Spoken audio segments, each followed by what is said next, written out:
Hello everyone, welcome back to part 2. If you haven't watched the first part, I suggest go check it out as it will make more sense. And now let's go right into it. First, you have to realize the problems in your life. So, my real anxiety started around December 2016 and is still with me today. But anxiety is not all bad.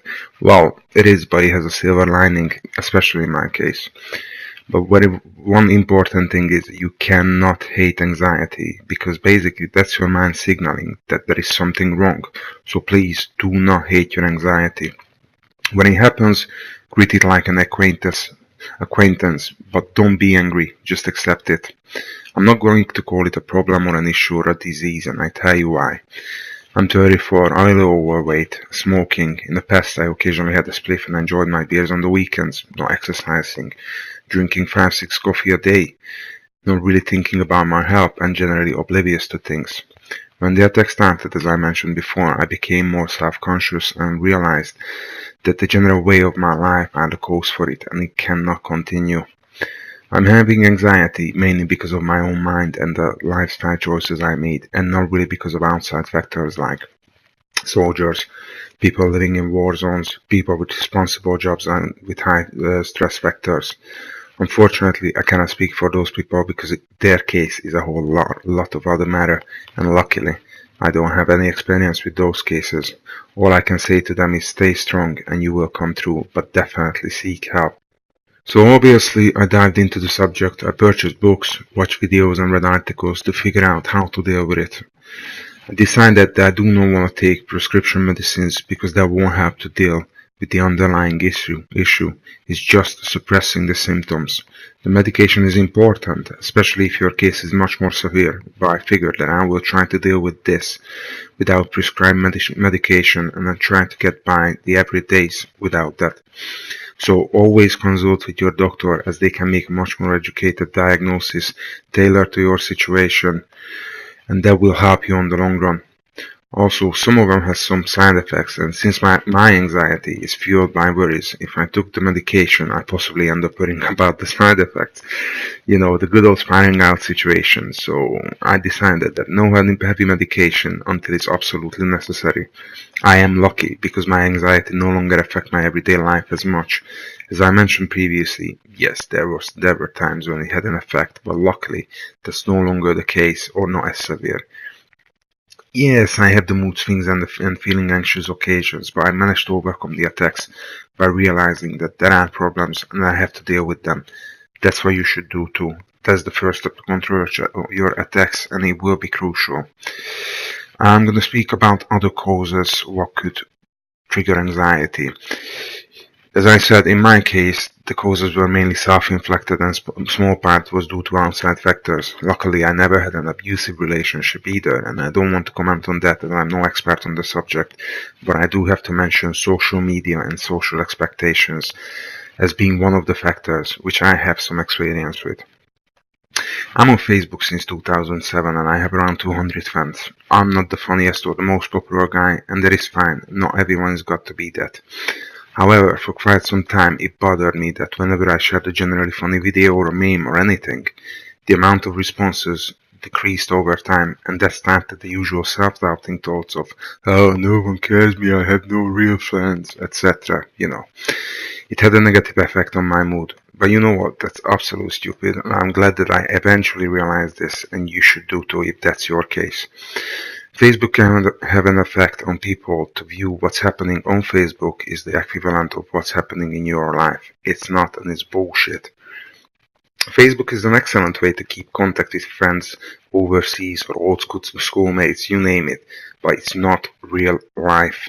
I still have friends who love me and always happy to see me, and I love them and I'm happy to see them. Then there is the success and achievement showers, whom I had to speak a bit about. Excuse me.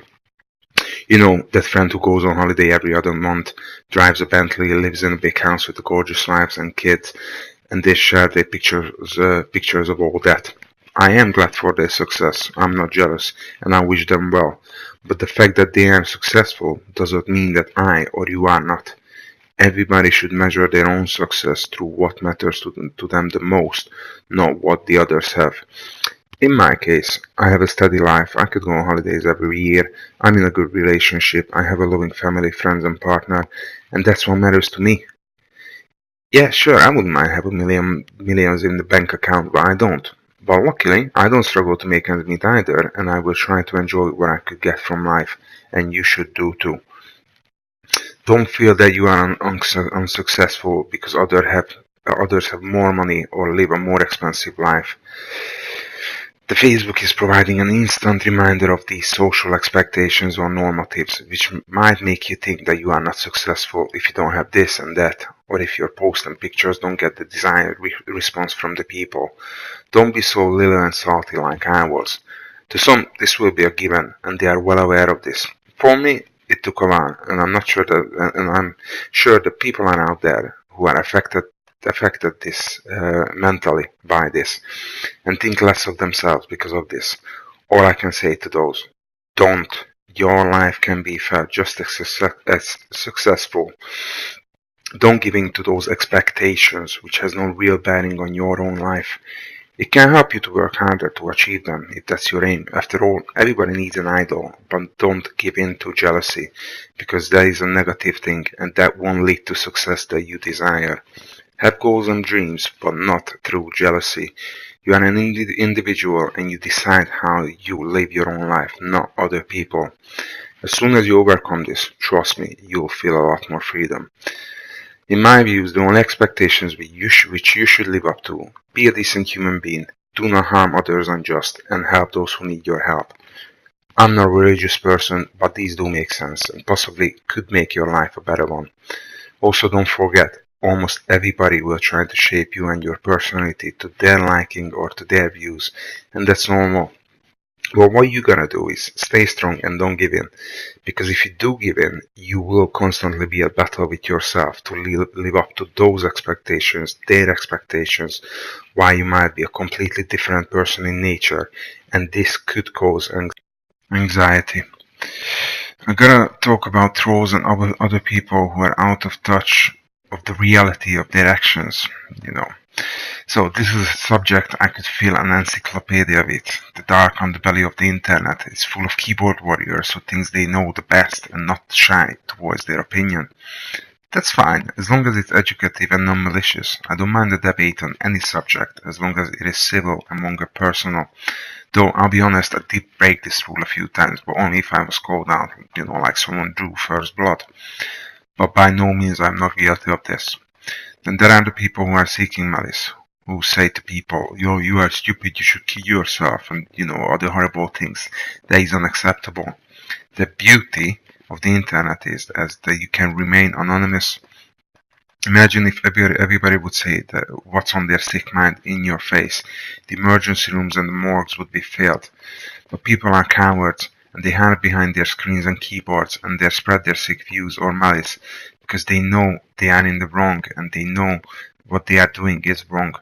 Before the internet, these people were confined into their own little space and groups, and they were limited in spreading their views. But due to the internet and its anonymity, there is no control of the amount of malice spread. Just look at a cat's videos comment section in the YouTube, and you will see that there is no corner of the internet when people can get along, and the trolls will get their fix every day. Also, there are also the ones who spread the malice. Do not think for a second of the damages they could cause, or actually seeking to cause maximum effect, and don't kid yourself. They are causing damages to people's life. According to a survey, 1 in 3 young people in the UK is experiencing some sort of trolling or abuse on the internet, and this number won't go down. The victims are mainly people with disabilities, or ethnic minorities. But everybody can be a victim of it. If you are a person with a healthy mind and self-esteem, then you just shrug it off and tell the troll to, go do one, and you just carry on. But to people with mental issues or less mental resilience could be a different matter. Telling to people with anxiety to, oh, you are a snowflake, man up and just deal with it, is considered, in my views, is trolling with a degree of malice. If you never experienced a panic attack, you don't know what you are talking about, and sorry, you don't have much Monday to make such claim to just man up and deal with it. That's not how it works, and you are absolutely no help. So if you are one of those people, before you write say such thing to someone, please stop for a second and consider the effects you might cause. If you are not a bad person, you just think that your freedom of speech means everybody should hear you. In this case, it's harmful rather than educative or informative. So please don't do it, but that's just my opinion.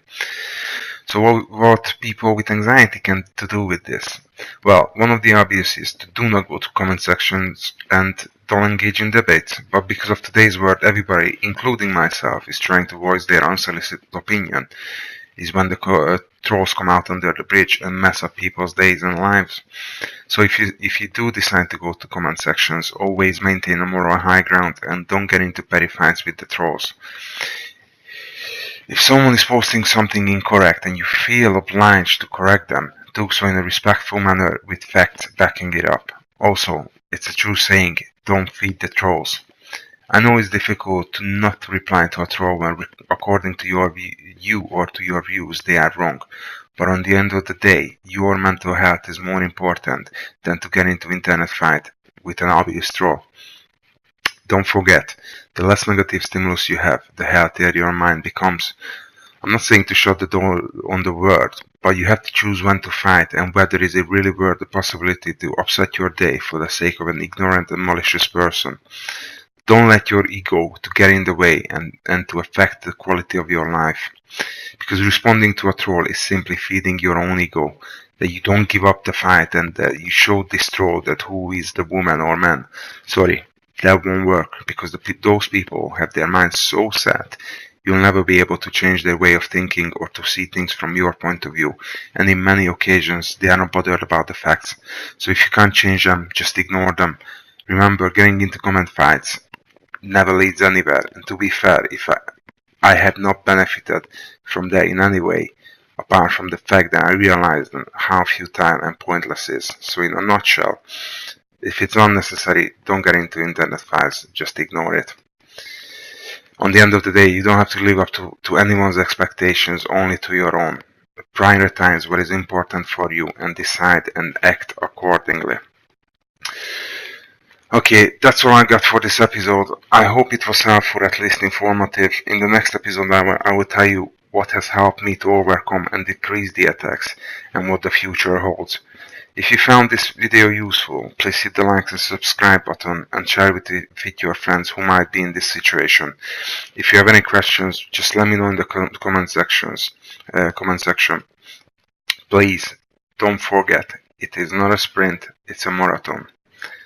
Thank you guys, thank you for watching and see you next time.